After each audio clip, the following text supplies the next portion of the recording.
Hi everyone, welcome to Phoenix Live. Don't mind me if I seem a little bit skippy in my delivery today. I haven't slept all night, but not that that's really a big deal, because for the last few weeks I've been pretty much staying up all night and then falling asleep sometime around the morning and then waking up around evening. But I am getting to the point in probably an hour or two where I would be going to sleep. So I'm a little bit tired, getting a bit tired, but I did some tarot readings recently, done some tarot readings. Hi Rose, hello, how are you? How you doing? Takes a while, by the way, for your replies to get to me, so just be patient. So I did some tarot readings, and somebody put in a donation. I was able to recharge right now, like 10 minutes ago, I recharged my credit, so I was able to afford to come online. I'll be able to recharge a couple of times thanks to the tarot reading. So pretty cool. You'll be seeing a bit more of me. And yeah, speaking of tarot, this little insights video. You're good? Yeah, good. What's going on in your life?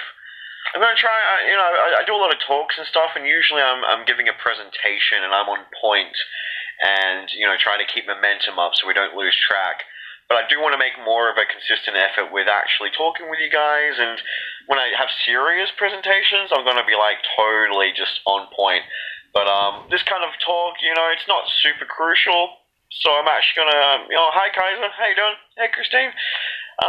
Yeah, how you guys going? I know Rose is doing good, which is really great to hear. Hi Christine. Nadia? I don't know. I hope you're well. I hope you guys are having exciting lives. I hope everything you want to be happening is happening, more or less, and preferably more. Yes. And less of the bad stuff, less of the stuff you don't want happening. I hope you're playing your cards that is handed to you pretty well. You'd love a reading? Oh, brilliant.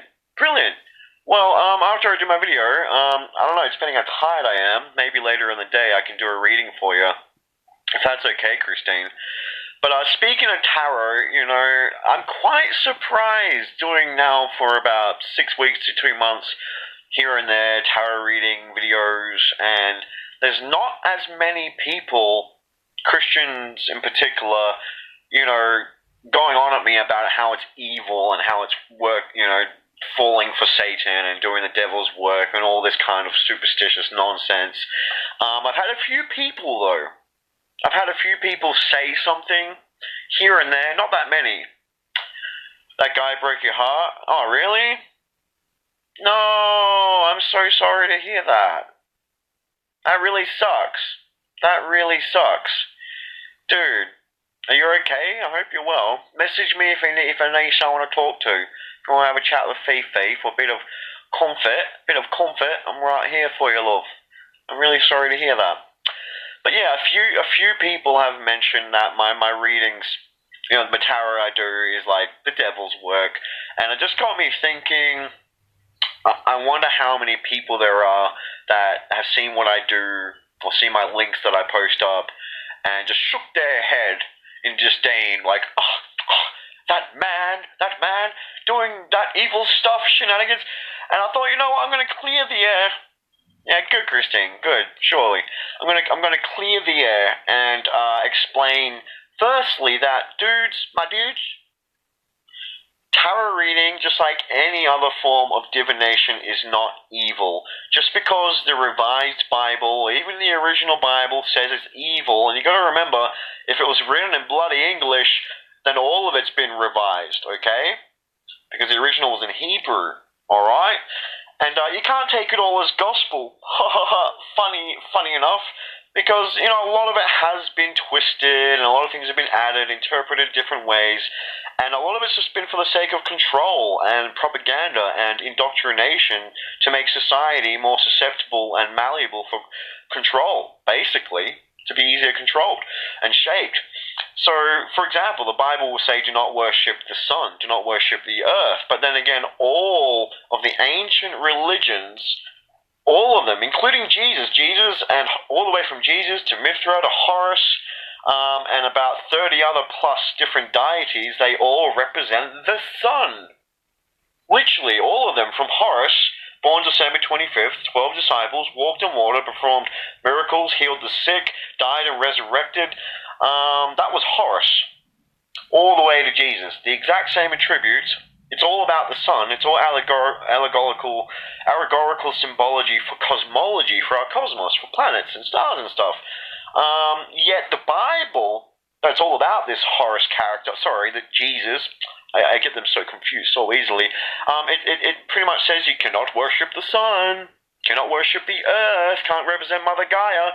So, a lot of it's just nonsense, and it's just more man-made, really. And, it's fair enough you were raised on it, and it can be hard to hear this, and to not have that immediate knee-jerk reaction of, no, I reject this, this is blasphemy, because it's part of your identity. I understand. I'm not judging if this is a hard pill to swallow. I'm not judging at all. I'm just giving you just the facts. Look up Horus yourself. Look up all the other deities and demigods that have the exact same attributes as your Lord and Savior, and you tell me what those coincidences point to. Because I'm not making this stuff up. And if you're denying it, that would mean that you're not even making up anything. Something else was made up and told to you repetitively enough that you've taken it as gospel, and now it's just unchallengeable, unquestionable, to the death, and it doesn't even matter about the facts anymore. I'm just going to keep preserving and protecting what was made up in the first place. Just protect a fiction because you've lived your whole life by it, and to consider the fact that you've lived your life by a lie might just bring you down like a stack of cards, or at least really fuck with your sense of identity. I get that. I respect that. But it doesn't mean you have to judge me just because I'm a realist, and I don't just read the writing on the wall. I read of the Bible. I read the writing on the wall of all different cultures. Quite literally, people have actually written stuff on tablets, clay tablets, speaking of these gods that has the same attributes as the writing on the wall in your Bible, what it says about Jesus. But I digress, because I'm getting away from the point. The point is, the Bible says all forms of divination are sin. All forms of divination are sin. You're actually channeling demons. Okay? That's what it says. To me, that isn't really the case. I do believe that there are various principalities. I do believe, in the sense, what people talk about when they talk about angels and demons. And really, sometimes I think maybe they're the same thing. And there's a shadow side. It's like tools, right? You can use a tool for good or for evil. There are certain powers in the world. There are certain elements of manifestation. There are certain resonances, vibrations. Maybe it's to do with the planets and the energy they literally emit, as has been recorded, and the different sounds and geometrical shapes that they can create with their vibration. Maybe they, when they talk about Odin having 8 muses, like, have you guys seen Xanadu with the 8 muses? And Xanadu herself was the muse of music and dance. Well, the idea is that maybe that's like the planets. Like, each of them were being responsible as a governing principality, governing this organic simulation on Earth. So you have Mars, which is, all about that chaos and conflict and that raw masculine, dynamic of breaking things up. You got Saturn, which is all about time and discipline, and also about death. But yeah, I digress once again, that really it's all about tools. And you can look at divination, the actual, however way it works, if there are powers even to begin with, if there are muses even to begin with, these things on different levels are still, in a way, just tools. And if there is such a thing as principalities, angels / demons, I believe that it's most likely that you could use the same entity and channel that entity and use it for light magic and good magic or dark magic. And don't fool yourself and judge others and be like, oh, you're getting into witchcraft, you're getting into the occult. That's all magic is dark magic. There's no such thing as white magic, no such thing as good magic. When, whether you know it or not, people, and I'm speaking right now more to the sheeple, I hate that term, it's thrown around so much, but you know what I'm saying, the sheeple, those that just follow the herd, follow the paid piper, even if it's off bloody cliff's edge. You guys are also partaking in daily rituals, and you don't even know it. You are spending, sacrificing, not like an obsidian blade to your heart, but you are sacrificing and spending your life force day by day, hour by hour, minute by second, slaving away so that you can get some good old payment. With the S on your dollar note, right, with the line going through it, the serpent, right, sacrificing your life force, sacrificing your consciousness that goes up your spine, that awakens from your basal level into the third eye, when they say your kundalini serpent awakens. You know, you're sacrificing your consciousness, and it's being bound and spent. Your spirit force, your life itself, day by day, doing things you hate, is being spent, sacrificed, in the name of payment. And what is payment but payment? Phonetically speaking, payment. And for all of those that have seen the movie Hereditary, you know, and that's the thing. If you point fingers at people like the occult, or like you say, oh, they're doing light magic, there's no such thing as light magic. Do you watch any television? Because I'm sure, given the fact that 80% of today's television, especially on Netflix, is to do with the occult. It's to do with demons, ghosts, paranormal, aliens, transhumanistic agendas, machines, all of this. But a lot of it's very occulty, right? Do you enjoy any of that stuff? Well, if you do, you've probably seen the movie Hereditary, where the actual entity is named Payman. And Payman actually was and is recognized as a Duke of Hell. And, you know, Payman, it means shimmery, the shimmery one. And the sound associated with Payman is shimmering gold, like they show in the movie, when it shows the shimmer, and it shows the sound of, like, twinkling, like when you're playing Uncharted or a video game, when you're near treasure, and you hear a twinkling sound, and there's a sparkle. All of this, even if you play games, you have been partaking in rituals. So you can't talk either, because every day you're sacrificing your life force so you can get payment, so you can get money, so you can get treasure. Ting-a-ling-a-ling, bling-a-ling-a-ling, spark-a-ling-a-ling. And it's all, and what does payment represent? The God represent? It represents knowledge. Anything a man wants to know, it can give the answers to. Okay? But typically, obviously, in this plane of existence, people use that knowledge for fame, for fortune. So he's also been associated, therefore, based on his most prevalent use, when people summon the power of payment, or should I say, Rain Man. You guys heard about Rain Man? Check that out. Rain Man, Payman. Also associated with letting it rain. You know, spitting out the dollars, letting it rain. Okay? It basically gives you all the information you could need, all the power you need to achieve anything you want, which typically is glory and riches. But really it's just a god, apparently, a principality that can give you information from the all-existing present state of, I don't know, Akashic fucking information. You know what I mean? But moving on, let's just move away from the fact that you haphazardly and ignorantly and unwittingly are sacrificing your life, binding your consciousness and spending it day by day, serving the green, serving with envy, payment, or Rain Man, but, you know, as a tribute. And let's just skip over the fact that so many people are going to war, okay, because of terrorism and whatnot, but a lot of this is actually ritualistic sacrifice. Even 9/11, if you look at the three towers, you got Tower 1 and Tower 2. Tower 1 had a line on top of it, like a masculine phallus, and 1 represents that raw lightning bolt of the masculine phallus, 1, and the 1 enters the 0 to make the creation, right? That's the on-off button. Every time you press on-off, you're too also dabbling in the occult, because that symbol on-off is literally like binary, right? You need zeros and ones. 1 means yes, please, I will enter that and shoot my load of possibility, and 0 represents the cup of potential that receives the sword of light, so to speak, like a sheath. Alright, so you got the towers. You got the Tower 1 with a rod on top of it, which fell first, representing the divine masculine on, let's say, the Tree of Life, Sephiroth. Then you got the other tower, tower number 2. And just like in tarot, number 1's the magician, which is that raw power coming down, being channeled into form. Number 2 represents the high priestess, which is that raw moon, feminine, Isis energy. And that tower came down. And then there was also tower number 3 that came down. Nothing struck it, but this thing fell into its own footprint in 6 seconds, and that was tower number 7.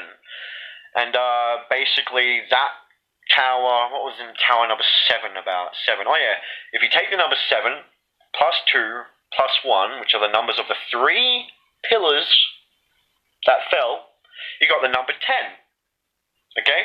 Now 10 is the divine number. It represents the number of Sephiroth on the Tree of Life. Alright? Tree of Life is what your Bible is based on. If you're Christian, your Bible is actually based on the Kabbalah. It's based on Jewish mysticism. So even if you're a Christian, what you are devoting yourself to and using as a sword to attack people who are dabbling in the occult actually originated from mysticism, which is the occult. So isn't that something rich to put in your pipe and fucking chow down on? So Jewish mysticism, the Kabbalah, more of a philosophical doctrine and occult system. The 4 scriptures, Matthew, Mark, Luke, and John, were philosophical doctrines for earth, air, fire, water, or body, mind, spirit, and emotion, right? And then they took all this and put it in the Bible and rewrote it, and it's all changed now. It's a kid's fairy tale, but you guys can defend it and say it doesn't have origins in the occult, and once again deny the facts while attacking people who follow the cult, even though you are the biggest cultists there are, and you don't even know that what you are a cult and part of a cult in is actually from the occult. But it comes from the Jewish mysticism. Jewish mysticism has a Tree of Life. The Tree of Life is a system of 3 pillars. 3 pillars. The masculine pillar of severity, the feminine pillar of mercy, and then the pillar of mildness, or the neutral pillar in the middle of consciousness, which is the fusion of both masculine and feminine in the middle path, okay? You got the 3 towers that fell down on 9/11. Now there is a saying that if you're a Kabbalist, right, and you really follow the Kabbalah doctrine, right, and the system, there are 10 fruit on these 3 pillars, 10 different notes of vibration, so to speak, as it casts down from the Big Bang of light, from the initial spark of consciousness. There are 10 different spheres of dimensions linked on these 3 ultimate pillars. Okay, you following me?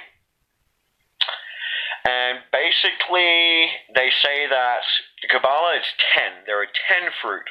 There are 10 harmonics of God. 10 different notes, or Sephiroth, which means fruit of life, on the Tree of Life. Makes sense. There's not 9. There's not 11. There's 10. Not 9 or 11. There is 10. To say there is 9 is blasphemy. To say there is 11 is blasphemy. Now, the twin towers, which should be the 3 towers altogether that actually fell, Tower 1, Tower 2, Tower 7, add those numbers together, you got number 10. So you got the divine number of 10, 10 Sephiroth, 10 different numbers representing God. You got the divine number of 10 being brought down, being reduced to rubble, and it happened on 9/11, which are the imperfect days, which are the heretic days. Like 9 represents ego. Okay, you can add anything to 9. 9 adds 7, right? Equals 16. And then 6 add 1 equals 7. How's it go? Was it 9 times anything? Yeah, 9 times anything, you always end up going back to 9, because 9 is based in ego. You can't create anything out of 9, the number itself. And for those that don't know, you know how they say 666 is actually the beast's number, 999 is God's number? You know how they say that? It's actually the other way around.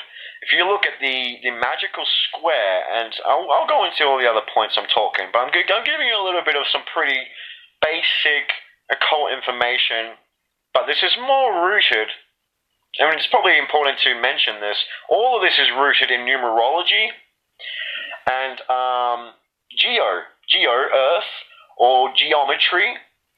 All right, matria is about mathematics, so the code of life, matria, mathematics, and geometry, geo, just earth, and even germ, like germatria, which is the study of numbers and vibrations that can be derived from letters and words, right?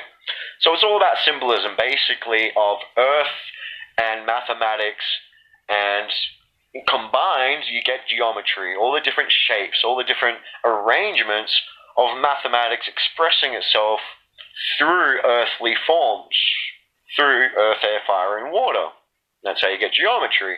So if you there's things you can look into on your own watch called the magic squares of the planets, and these squares are pretty much the sun has, I believe, 6 squares going down, 6 squares going across, and it's a graph, right? So 6 each way, like a chessboard.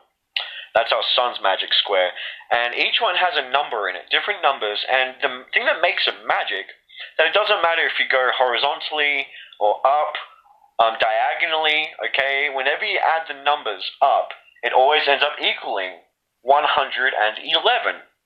111, okay? Doesn't matter which way you go. 111. If you add all the numbers up on one side, 111, 111, 111, 111, 111, 6 times, you get 666. Now, have you ever wondered why you see 111 everywhere? Because whether you know it or not, life is a ritual. Living is a ritual.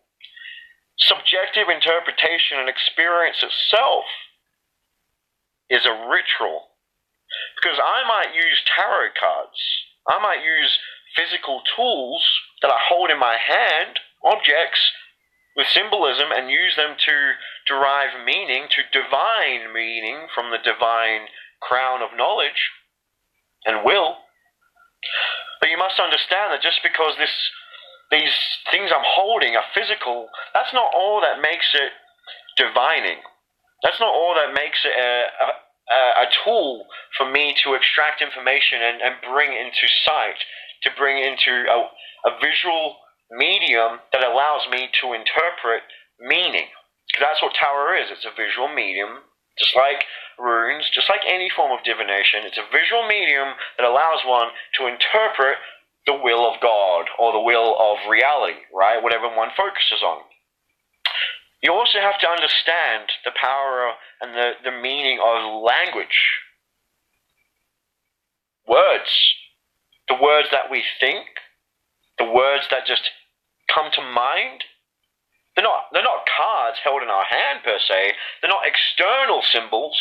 They're not external tools that we utilize in order to interpret meaning.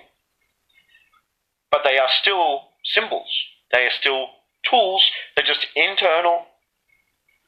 So what's the difference between me randomly pulling cards and interpreting the will of the divine and divining information from a whole, all in part, macro, micro, macro, micro? What's the difference between doing that externally and closing my eyes, or just going through my normal day and having random images come to mind, having random ideas come to mind that says, do this, you should do that, random phrases come to mind, random music coming to mind, random. What's the difference between randomly pulling a card out here and closing my eyes and randomly just having cards pulled for me in there? So even when you are being directed to things, occult literally means what's hidden. Exactly. Of what's hidden is evil that leaves the door open to criticize a lot of experienced beliefs. Of what's hidden is evil that leaves the door open to criticize a lot of experienced beliefs, people. I don't understand the passage, I'm sorry. Of what's evil, of what's hidden, is evil that leaves the door open to criticize. I guess what you're saying is where there is a gray area and it's not really clear, people are afraid because they don't know, and that's where fear can grow, and fear itself is evil. That's what I think. There's no such thing as evil. To me, there is fear and love. Will, when I speak about divinity, when I speak about divining the will of the divine, divinity itself, that initial spark of creation and will, is love. There's no difference between will and love. They're the same thing. in this sense, it is the unknown, and our need to know, that's the problem. Our need to know and control, that's the problem. Not allowing with faith the glory of God or divinity to manifest into a beautiful, glorious, uninhibited form, but needing to control and manufacture and determine everything, needing to plan and schedule and calculate everything. And then when things aren't as predictable, when things aren't as foreseeable, because we're in a world that's very removed from the natural law of allowing things to manifest with faith, we have to control everything and make order. And when that fails, there's a gray area, the unknown, the occult, the unknown, the unseeable, the unknowable, and that we fear. Because we're no longer like the old days, moving with the seasons, understanding our relationship with cosmology, geometry, Gaia, Maya.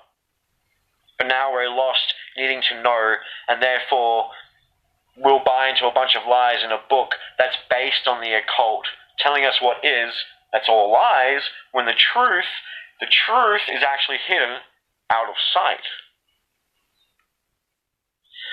I'm going to read this. Analyzing all of these different numbers and significant events is exhausting. I know they're all around and do have meaning, but I can throw off the flow of things to stop and analyze. Oh, exactly.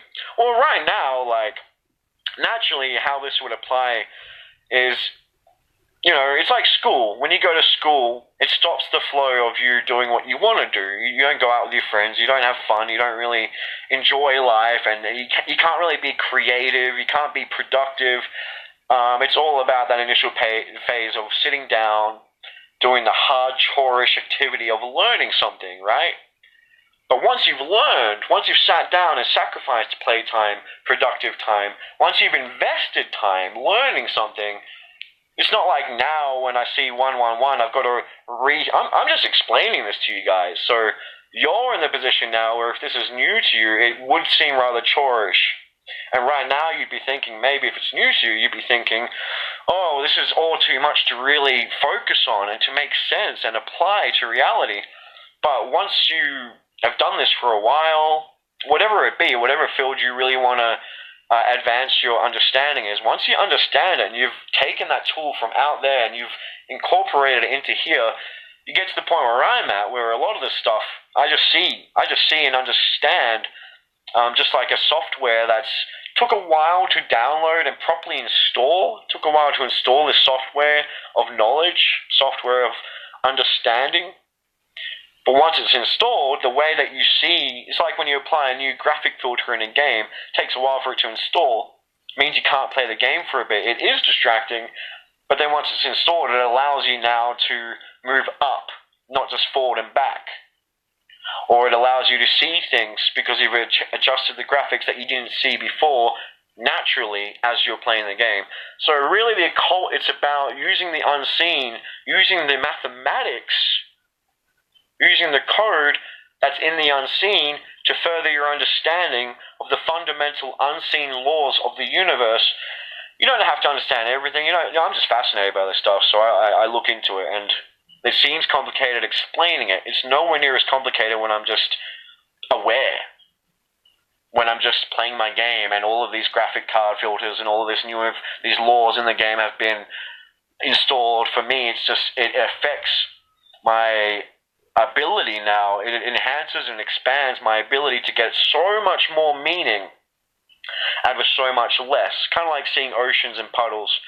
And the thing is, you don't want to get lost in thinking. You don't want to get lost in analyzing. When you're learning something, practicing something, studying, of course you got to do this. Once you've learned something and you've mastered it, you don't have to keep thinking about it. You are that knowledge. It's like practicing to be a doctor. Once you've mastered it, you are a doctor. You're not training anymore. And from that point, you can use those skills to help heal people, for example.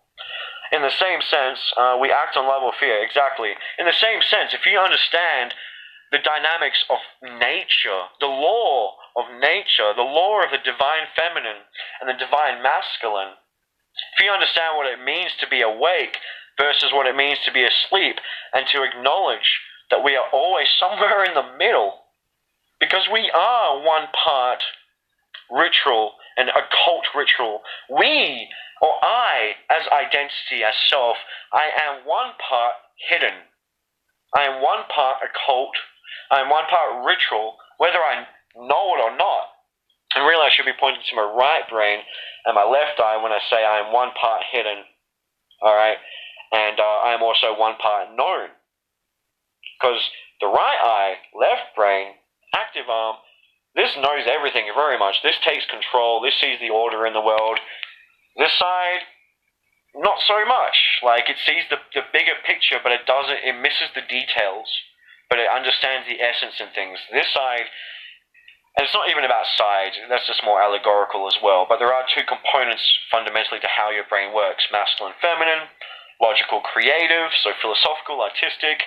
One part of you acknowledges the unseen world of the occult, and it governs the rituals that you go through unwittingly to your left brain, or your left aspect of logic and consciousness. So you got your, what they call the ground unconscious, subconscious, conscious, occult, science. Science is literally the part of your brain that's aware. When everything it becomes aware of, we deduce and reduce down to a science.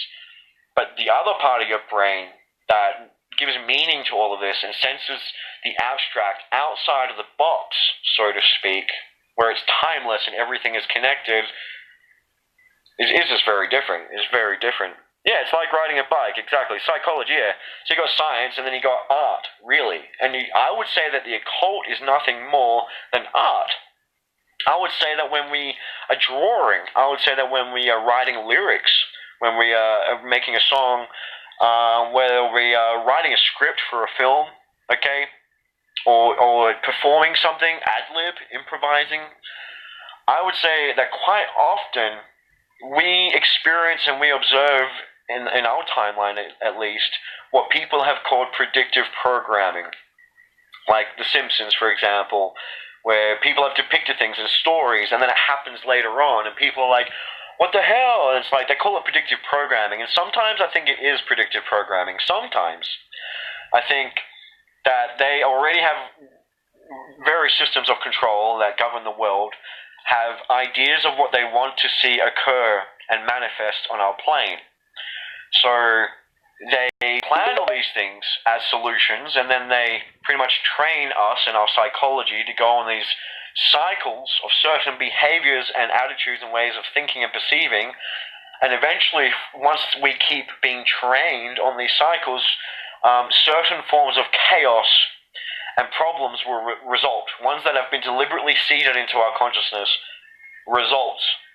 So this is pretty much problem, reaction, solution, or chaos, confusion, opportunity.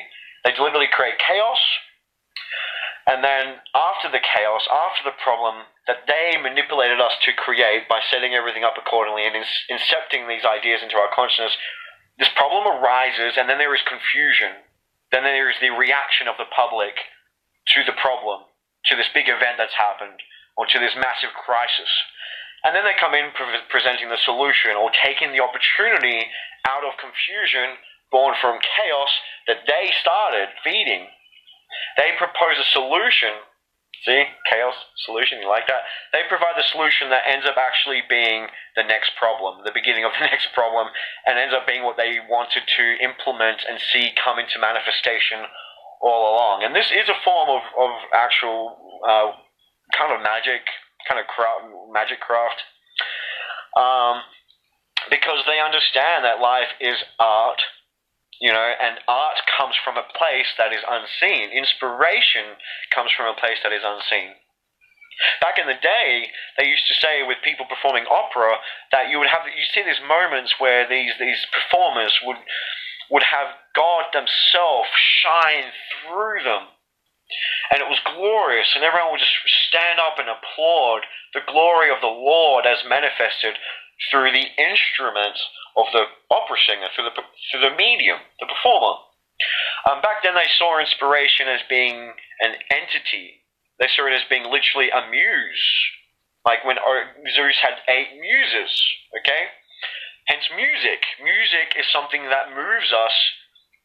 It is a muse for us, because there is a certain spirit of color and emotion that is captured in and expressed through what we call music, which is harmoniously and pleasingly, aesthetically arranged vibration, which naturally, us being vibration, it resonates with us and it inspires us.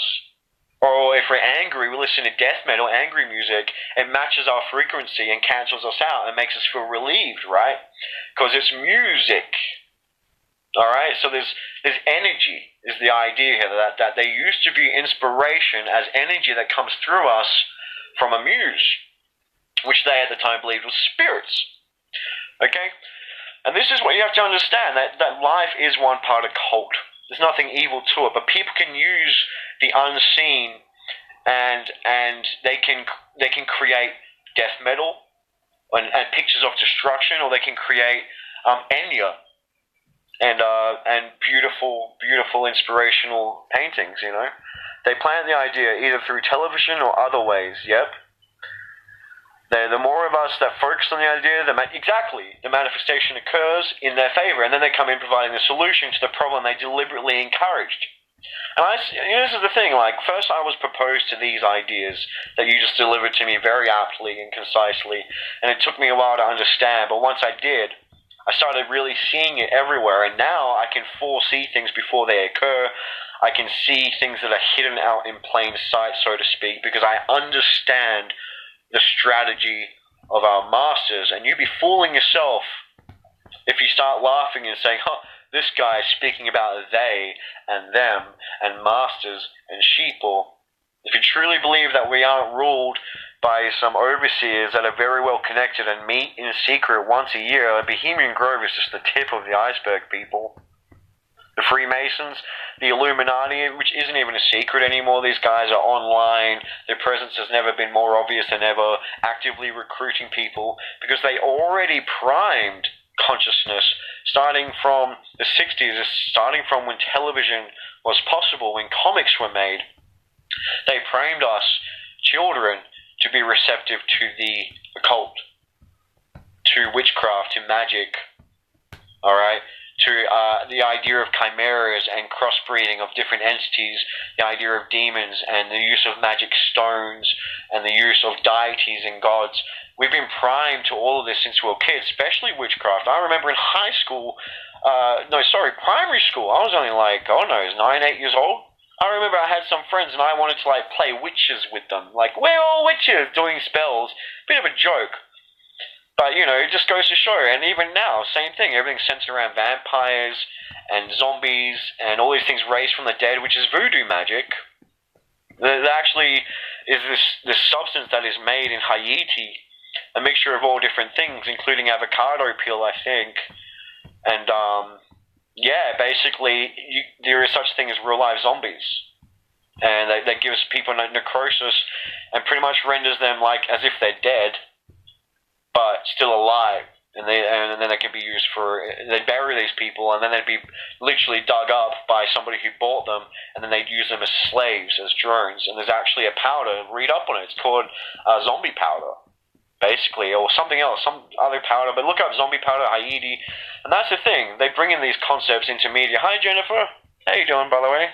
Good to see you.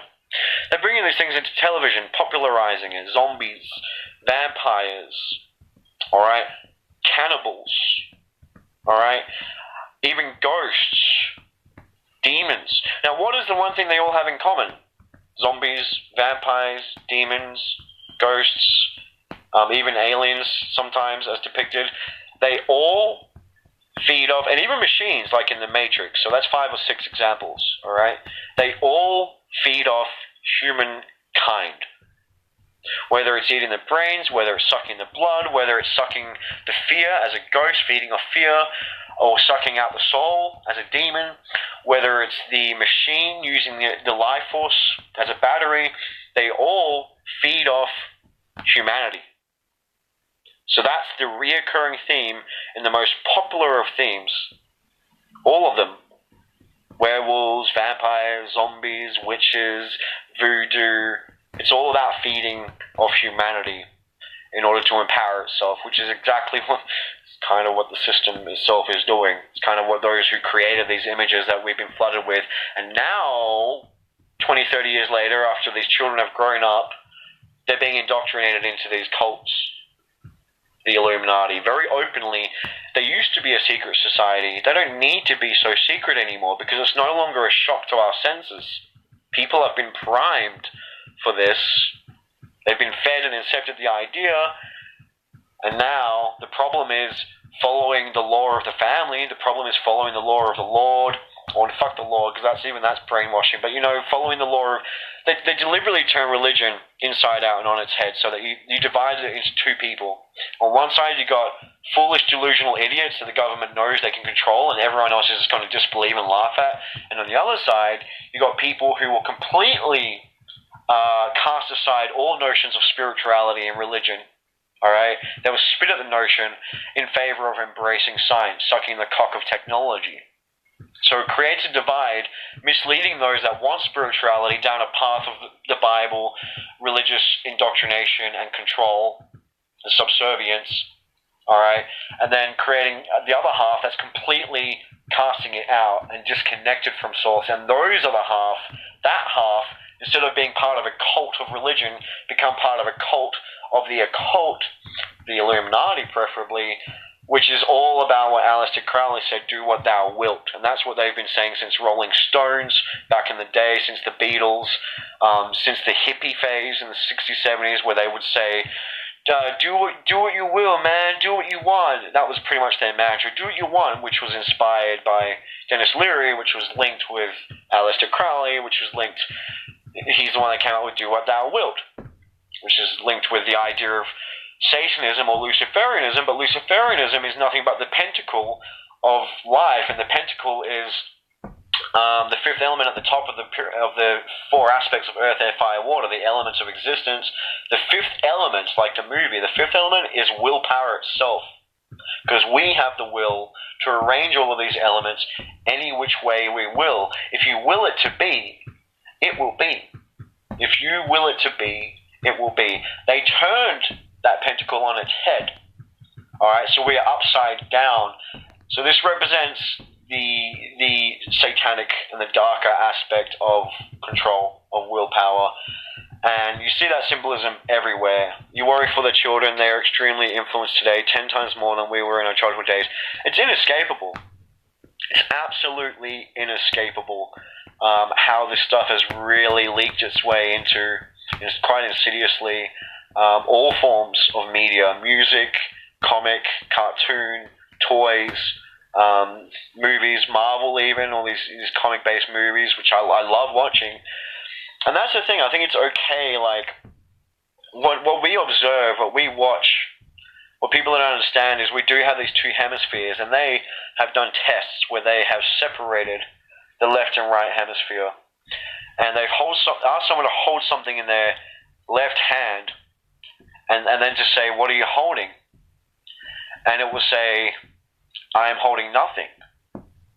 Because the right brain doesn't recognize, which is linked to the left hand, doesn't recognize things for details. So you can put a cube, or a Rubik's Cube in their left hand, and ask the right brain, or just ask them, because the cord connecting the two has been cut, ask them, what are you holding? And because they're holding it with their left hand, the right brain, which is responsible, says nothing. Then he asked the right brain, because the right brain follows directions. The right brain follows directions. It follows signals, but it does not know what it does. They do not know what they do. That's the right brain. It follows directions, but it doesn't call it out. That's the left brain. So if you say to the right brain, okay, give what is in your hand to the other hand, it will do it. The left hand will give the Rubik's Cube to the right hand. Now, if you ask that same person, what are you holding and why, the person will say, I'm holding a Rubik's Cube. And they'll say, I'm holding it because it's my favorite toy. Even though, and that's the thing, they say this because the right hand's linked to the left brain. The left brain identifies and creates the interpretation on a physical level, on a known level. The left brain identifies it And it's kind of like a post-facto justification as well that it creates.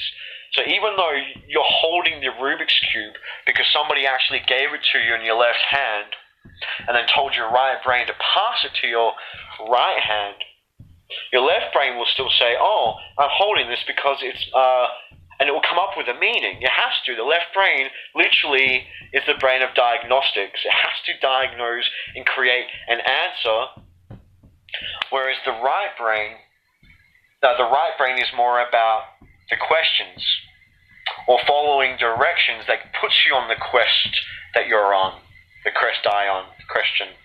All right, and that's the interesting thing. You really got to understand what I'm saying here. Really, the truth of the matter is that the right hand is holding a Rubik's Cube because somebody put it in the left hand and said, put it in your right hand. And it had no idea what was going on in the left hand. It was holding nothing. But he asked the person, now using their left brain, well, why are you holding it? And they will create a reason. This explains why, what I say with people, that we actually follow our greatest desires and our impulsive desires. What we want to do, we just do. And we come up with a left brain justification, an explanation, an interpretation of why we're doing it and why it's all fair and justified so we don't feel bad. We do this after the fact. So we're not actually in control. We're not actually picking up in a Rubik's Cube because it's our favorite toy. It just ran up in our hand. It's just something that happened because another part of our brain, the side that's very receptive, and when prompted, can lead us into our left brain where we mistake it as being our own choice. And then we create a meaning attached to it as to why we did it. The point I'm leading to here is that television, subliminal programming, this is exactly how it works. Everything we see, and they've been experimenting on this since the 60s at least, everything we see, even if it's for a split nanosecond, right, or whatever it be, we absorb. We might not consciously register it with our left brain. We might not be able to say, oh, that's in a Rubik's Cube that I just saw. The right brain takes in the information. The right brain can't, like I said, it can't say, wow, I just saw something flash, even though it recorded the information, but it takes in that information as an impression. This is important to understand. The right brain takes everything around you in as an impression, and there is a rule. Everything that is impressed, all the more, will all the more be more easier to express. Makes sense? So if you've had violence impressed upon you in your childhood, let's say, and you've seen a lot of it, let's say you haven't even experienced it directly, but you've seen a lot of violence in your family, because you've been impressed in your right brain, and those instructions, because all information has that kind of effect where we take it in as, you know, that's normal. It normalizes the sense of that's how things are, that's how they should go. It's kind of like rules. We learn the rules of operation. We learn the instructions through our right brain, even if we haven't actually acknowledged it and explained it to ourselves yet. This is why often you already know that you're out of love with someone, or that you don't like someone, there's a problem with someone, before you actually have that conversation with yourself and it becomes explicit knowledge. And then you act on it, and then you go in hindsight, yeah, now that I'm aware of it, my left brain, looking back, I think I already knew this and that at this point. Or you say stuff like, oh, I think I did this and that, and I made these decisions and went through these phases in hindsight, because now I acknowledge there was a lot more hidden influences at work, which at the time, even though I told myself, I'm holding a Rubik's Cube because it's my favorite toy, I'm doing this because of this reason, I actually learned in hindsight there was a lot more going on, and that was just a narrative. Just a post-facto narrative. So this is the power of subliminal conditioning. This is the power of art/occult versus science/programming. Conditioning, the actual condition of how things shape up. Everything that we experience, everything that we observe, we take in. So if you see violence a lot more as a child, and you have those impressions, it'll be a lot easier as an adult, or at any point, for you to express violence as a natural reflex. And your left brain will come up with all kind of reasons why. Like, I chose to do that. Well, I don't know what happened. That's because you had that information programmed into you in your right brain. Like I said, your right brain and your left hand, if you separate those two, and look at the research of this, where they physically separated the hemispheres, people don't know what they're holding in their left hand / with their right brain. They can't possibly identify it, but they can follow instructions. They can be programmed. Ask them to put the object in their right hand, suddenly the left brain can say exactly what they're holding and create a reason why it's holding it that isn't actually true.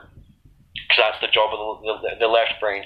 So we have been raised basically in a world where it has been totally repressed and even condemned, even punishable in the sense of if you're in class not copying what's on the blackboard, purely acting from your left brain, of repeating something you're seeing, repeating it down, very much surface world, very much not thinking, not questioning, not calculating the answer in a way that's abstract and figuring it out, but literally just, here's the question, here's the answer, here's even the very superficial equation you use to get to that answer.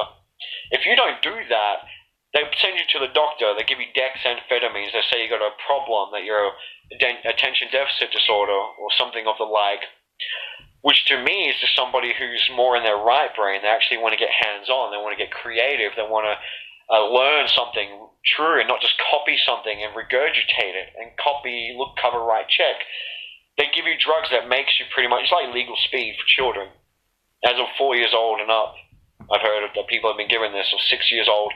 And it pretty much puts you in your left brain so that basically you lose the ability to choose your own programming and what information comes into your right brain, or more so, what you do with that information, or your awareness and your wisdom in choosing what information you take into your right brain. All you're concerned about is control, diagnosis, scientifically, logically measuring up the world into bits and pieces and making sure that they're all in order, just like clockwork, checking your calendar, checking your deadlines, we're not human beings, we're human doing things all the time, and we're constantly on this wheel. You pay one bill and you've got another two in the mail. We're constantly on this wheel of there's not enough pegs to fill up the holes in your ship. So you're constantly in your left brain having to calculate, having to plan, having to get ready prepare yourself for your Easter egg savings account, for the next problem that will inevitably arise because these problems are inbuilt in the system. Unless you're born into riches and privilege, you will always be destined to struggle. And the struggle keeps you stuck in your left brain survival mode of constantly thinking, controlling everything, alright? Takes you out of your right brain. So you're out of there entirely because everything you own is in the box to the left. To the left. And then what happens? So what's happening with the right side of the brain? Where's all this information coming from?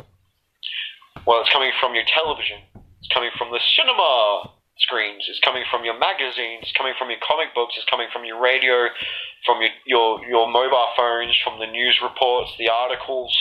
It's coming from the lips of celebrities and idols. It's coming from music. All of this stuff, the art, the performers, and that's why the performers are very much in on this, because they're saying that they see the big picture. Everyone else that isn't privileged is stuck in their left brain as little lemmings on the board running off the edge, whereas these people, and they always cover the right eye, opening the left to the right brain, are pretty much saying, we are the magician behind the curtain, we see the big picture, we know the truth, we are the cultural shapers, and we pull the strings of you. And they, the performers, the performances, all the different art forms, all those mediums I just explained, this is where the information is coming from, the programming directly into our right brain that we are taking in. Like I said, everything that gets impressed, it becomes all the more easier and more natural and normalized for one to, just by reflex, express it or accept its expression as natural. because we don't decide anymore what's natural. We've been trained outside of our right brain, and we're just aspect of thinking, and we're just in this left brain aspect of thinking. It's a very masculine, control-based way of thinking, fear-breeding way of thinking. And then this other half of the equation is just filled in by the programmers with whatever the fuck they want to put in there. And that's where that cycle is, where they will feed us information to put us on these literal cycles of behavior, perspective, belief, attitude. We go on these cycles until it inevitably leads to confusion and chaos. And out of that confusion and chaos, where we need order to be restored, the people that incepted these ideas that led to chaos then come in with a solution that ends up being really what was originally a predetermined motive. Alright? And usually the beginning of the next problem.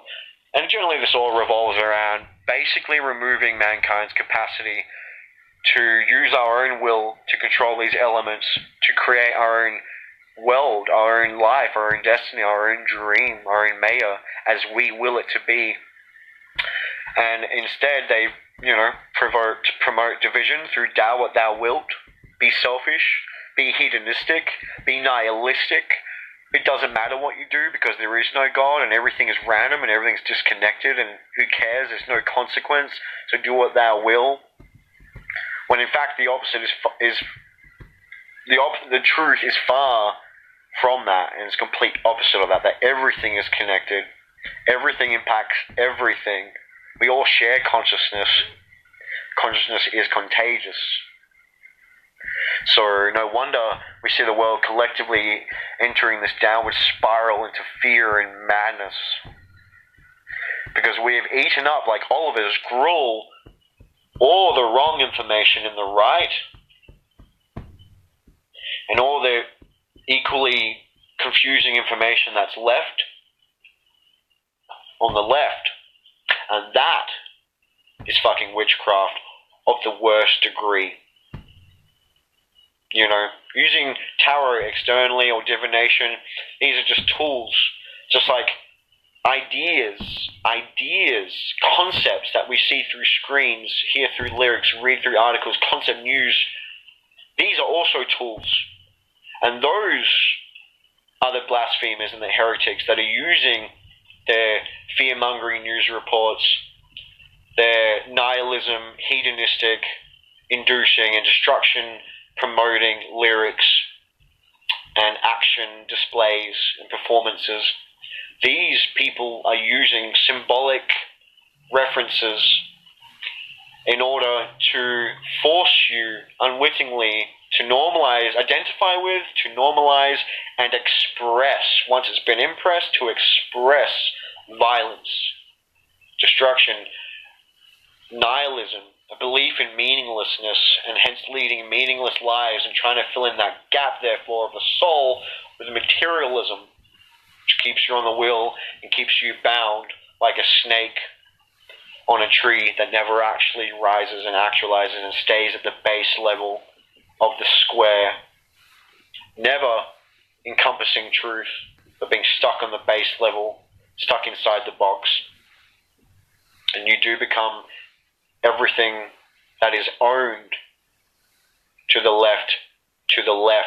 Those are the worst practitioners of magic possible. Those that bind and manipulate and seal your consciousness, your fate, that have you believe that you are nothing but meaningless flesh, bone, and meat, just a puppet to be used as livestock and nothing more.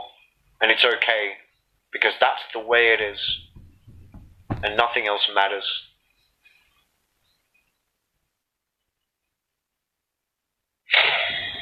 Do you really believe that is true?